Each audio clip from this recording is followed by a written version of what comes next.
کیا بیان ہوئے ہیں؟ آئیے ذرا چلتے ہیں۔ اللہ تعالیٰ نے اپنے نبی صلی اللہ علیہ وسلم کو غزوہ تبوک سے واپس پر ایک اطلاع دی۔ ہوا یوں کہ منافق جو تھے، جو ظاہراً اور تھے اور اندر سے اور تھے، تبوک بڑا مشکل جنگ کا موقع آیا تو تبوک پہ جانے کے لیے بہت سے صحابہ کرام تیار ہوئے، لیکن جو منافق تھے انہوں نے مجبوریاں بیان کی، وہ جی ہمارے گھر میں کوئی غلام نہیں ہے تو ہمارا جانوروں کا کچھ کرنے والا سنبھالنے والا نہیں، ہمیں چھٹی دے دی، ہم نہیں آ سکتے۔ وہ جی گھر میں نگرانی کوئی نہیں تھی، ہمیں چھٹی دے دی۔ یہاں تک صرف عذر پیش کرنے لگے، وہ جی ہماری یہ وہ جی مجبوری ہے کہ ہم نہیں آ سکتے، میری طبیعت بڑی خراب ہے حضور، آپ یہ جنگ لڑ کے آئے نا جی، واپس آنے دیں، وہ اگلے جنگ میں ہم ضرور آپ کا ساتھ دیں۔ اس طرح کر کے جھوٹ، وہ منافق تھے، جو مسلمان تھے وہ تو اعلان ہوا تو چل پڑے، منافق جو ہے وہ عذر اور ہلے کرنے لگے۔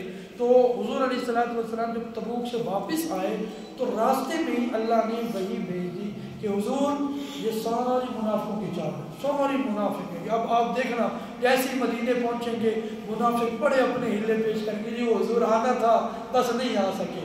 بعضوں نے تو کہا گرمی بڑی تھی، اور جی گرمی بڑی تھی اس واسطے نہیں آ سکتے جی۔ تبوک کو اچھا خاصا 800 کلومیٹر کا فاصلہ مدینہ سے ہے، تو ہم تو نہیں جا سکتے، بڑی معذرت کے ساتھ یوں۔ تو حضور علیہ السلام کو آپ صلی اللہ علیہ وسلم کو اللہ تعالیٰ نے اطلاع کر دی، حضور آپ مدینہ پہنچیں گے، منافق آپ کے سامنے جو ہے وہ جو شریک نہیں ہوئے لڑائی میں آپ کے ساتھ، تو مختلف قسم کے ہیلے اور عذر پیش کریں گے اور بیان کریں گے۔ چنانچہ ایسے ہی ہوا، حضور جب تبوک سے واپس پہنچے تو کیا ہوا، بڑے بڑے ہیلے اور بڑی باتیں، وہ جی ہم جی یہ ہو گیا، حالانکہ اللہ نے بتا دیا تھا، لیکن خدا کی قسم کمال دیکھیں حضور، ہم آپ کو سلام عقیدت پیش کرتے ہیں، بتا بھی دیا کہ یہ منافق ہے، یہ منافق ہے، یہ منافق ہے، اس نے یہ جھوٹ بولا، اس نے یہ، حضور آئے نہ ہو اچھا چلے کوئی بات، یعنی حضور صلی اللہ علیہ وسلم نے انہیں جھوٹا بھی نہیں قرار دیا اور خاموش ہو۔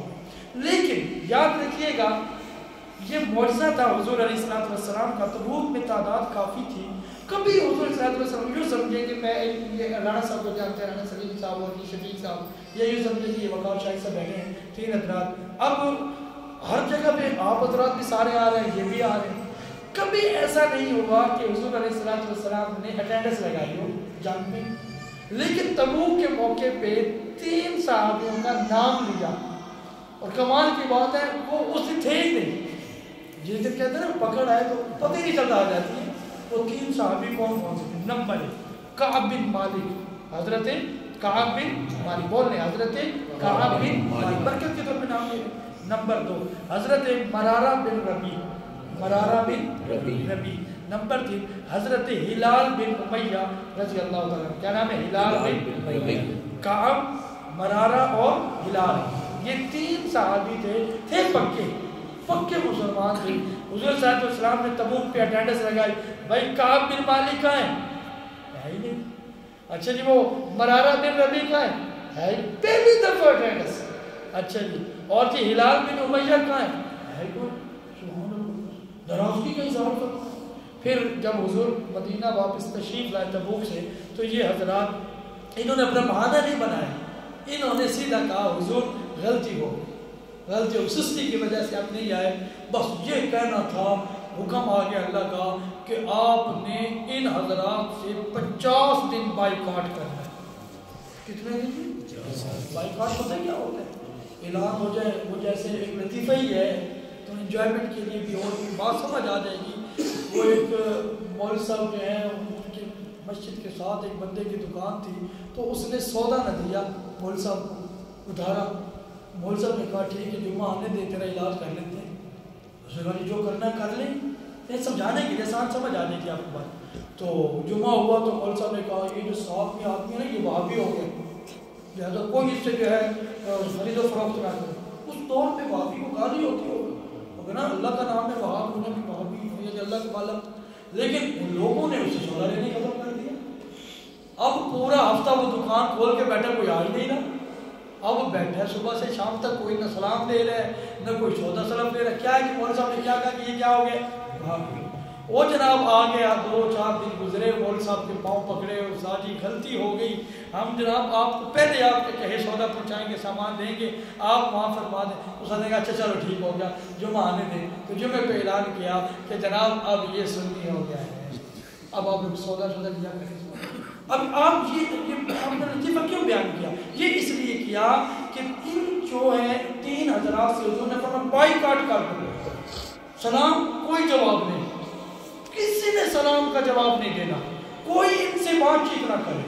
اور بندہ مر جاتا ہے، میں آپ سے سلام دوں اور آپ بات ہی پیچھے کر دیں، میں آپ کو کہوں السلام علیکم، جواب بھی کوئی نہ دے، بندہ کہتے ہیں زمین پھٹے اور میں اس میں چلا جاؤں کہ میں نے کیا کیا، لیکن نہیں، اللہ نے فرمایا بس انتے وعلی الثلاثۃ الذین خلفوا، 3 صحابی جو پیچھے رہ گئے تھے، حتی اذا ضاقت علیہم الارض، ان کی حالت یہ ہوگی کہ دل منہ کے قریب آ گئے، مرنے والے ہو گئے۔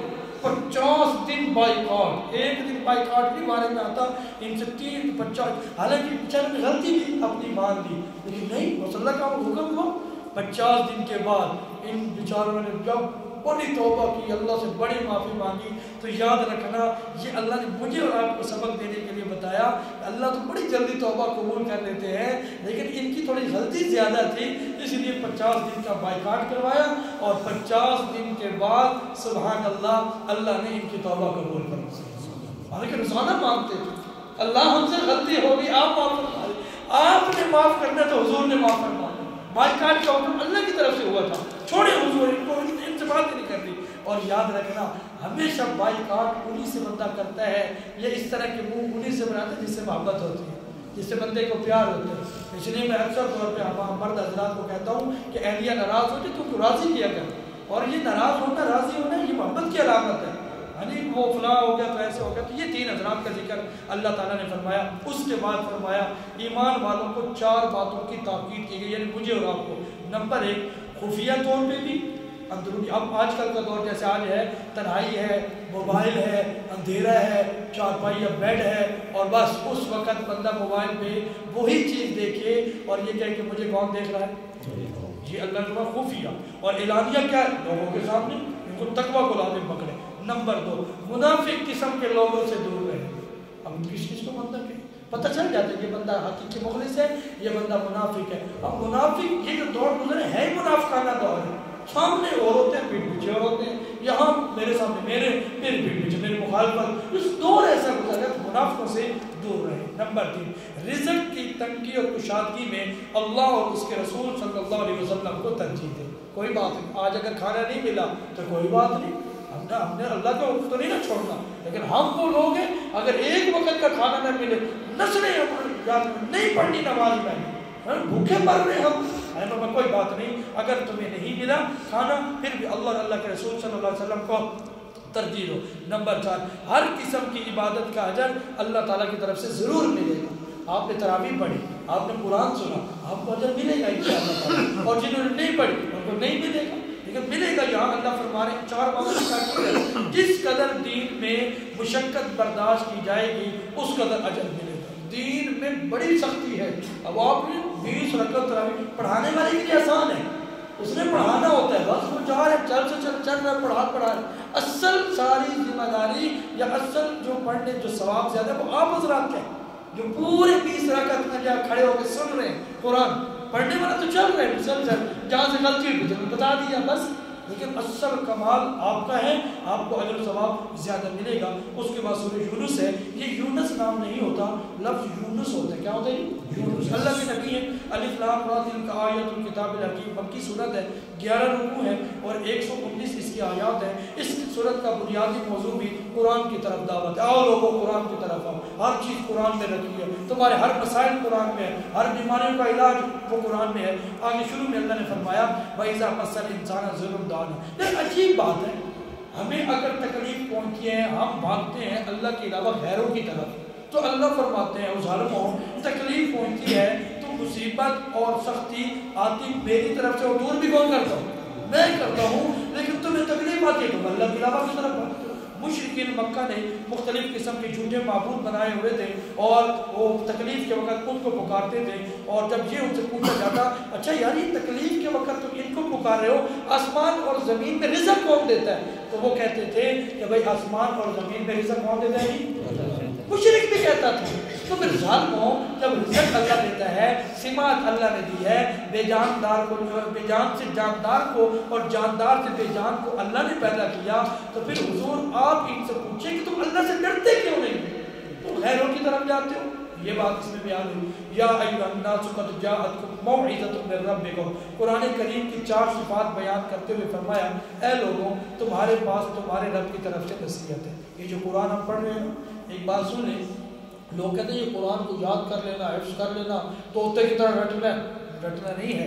اگر یہ طوطے کی طرح رٹنا ہوتا کبھی بھی حضور علیہ السلام کے زمانے میں حفاظ نہ ہوتے نا۔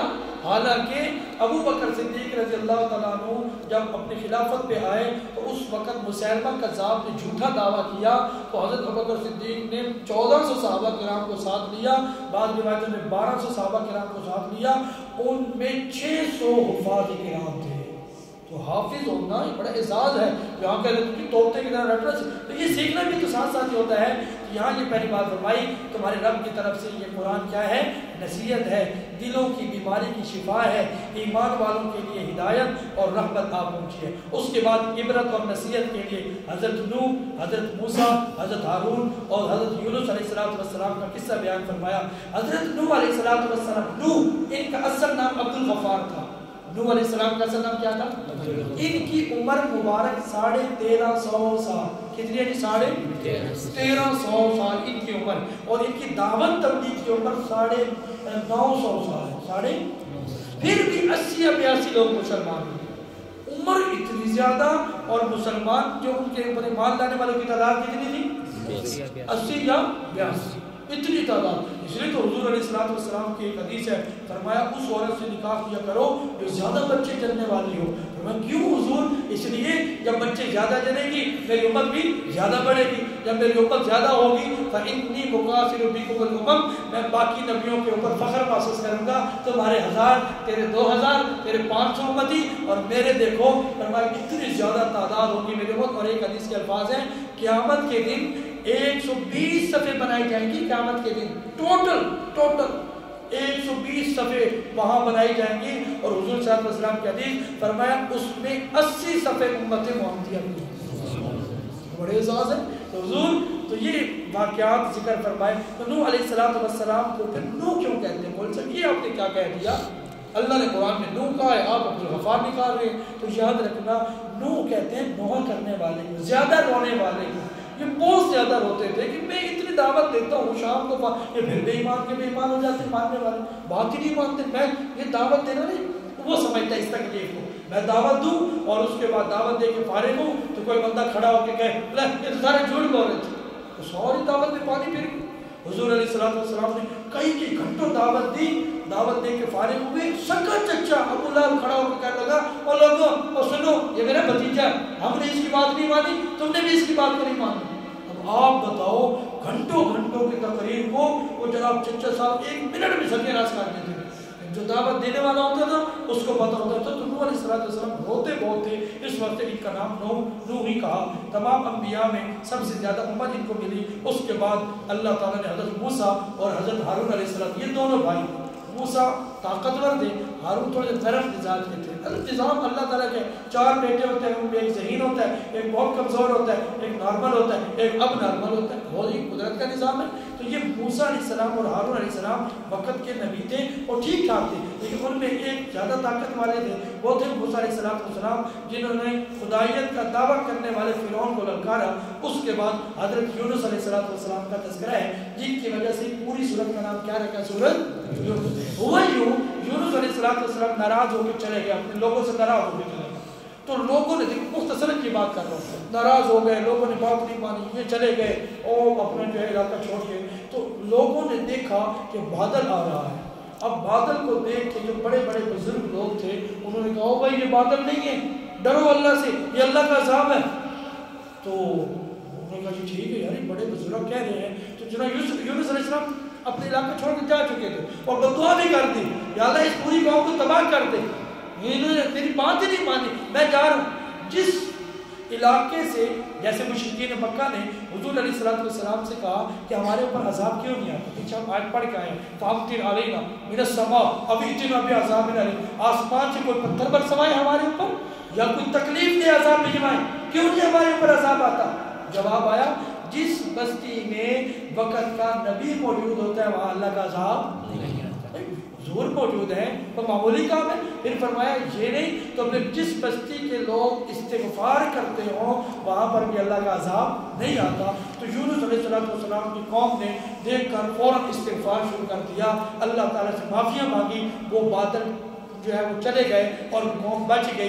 یونس علیہ السلام جب واپس آئے سوچتے ہوئے آ رہے تھے کہ جناب سارا کا سارا میڈیا میٹ ہو چکا ہوگا، وہی سارے لوگ، وہی نمازی، وہی بوڑھے، وہی جوان، پوچھے یہ کیا کیا؟ انہوں نے کہا کہ ہم نے عذاب دیکھا تو اللہ سے ڈرنا شروع کر کے استغفار کیا، اللہ نے ہم سے وہ عذاب ٹال دیا۔ حضرت یونس علیہ السلام آگے وہ واقعہ ان کا، وہ مچھلی کے پیٹ میں رہے تو مچھلی کے پیٹ لقمہ بنا دیا، لیکن حکم یہ ہوا یہ تمہاری مچھلی جو مچھلی کو حکم ہوا تمہارے پیٹ میں رہنے چاہیے، ان کو کسی قسم کی تکلیف نہیں ہونی چاہیے۔ یونس علیہ السلام پیٹ میں رہے، بعضوں نے لکھا 40 دن تک رہے، بعضوں نے کچھ روایات، لیکن پیٹ میں رہنے کے باہر کب آئے؟ جب یہ جملہ کہا لا الہ الا انت سبحانک انی کنت من الظالمین، تو اس طرح وہ بھی باہر آ گئے اور قوم سے عذاب بھی ٹل گئے۔ سورۃ ہود، حضور علیہ السلام کے آخری عمر مبارک میں یہاں سے یہ 17 کے قریب، بعضوں نے 24 کے قریب بال سفید نظر آ گئے حضور کے زمانے میں،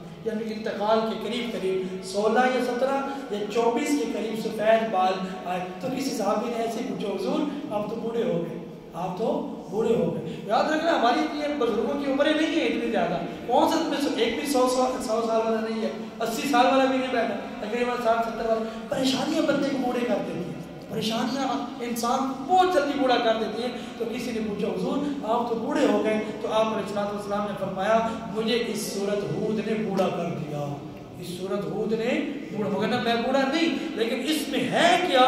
آج یہ کچھ اس میں یہ ہے الف لام را کتاب الحکمت آیات، یہ مکی صورت ہے، 10 رکوع ہے، 123 آیات ہے۔ اس صورت کے شروع میں توحید کے دلائل بیان کیے گئے، پھر سابقہ قوموں کا تذکرہ اور ان پر اللہ کے آنے والے عذاب کا ذکر ہے۔ عذاب ایسے کرو گے ایسا ہوگا، وہ آگے آئیں گے کیا کیا عذاب آیا۔ پھر اس کے بعد انسانوں کے 2 گروہ ہیں، پہلا گروہ وہ ہے جن کی زندگی کا مقصد صرف دنیا، ساری دنیا کما رہے ہیں، اور دوسرا گروہ وہ ہے جن کا مقصد آخرت ہے، تو وہ ان کے متعلق اللہ نے ذکر فرمایا مگر آخرت کی جو زندگی ہے اس کو سامنے رکھ کر جو دنیا کی زندگی گزارتے ہیں، اللہ دنیا بھی بناتے ہیں، اللہ آخرت بھی بناتے ہیں۔ پہلے گروہ کی مثال جو دنیا کو پسند کرتے ہیں ان کی مثال اندھ اور بہروں جیسی ہے، اور جو دوسرے گروہ کی مثال ہے ان کی مثال بینا اور سننے والوں جیسی ہے۔ یہ تھا آج کی تراویح کا خلاصہ۔ اللہ سے دعا ہے کہ باتیں سنی سمجھے اللہ سب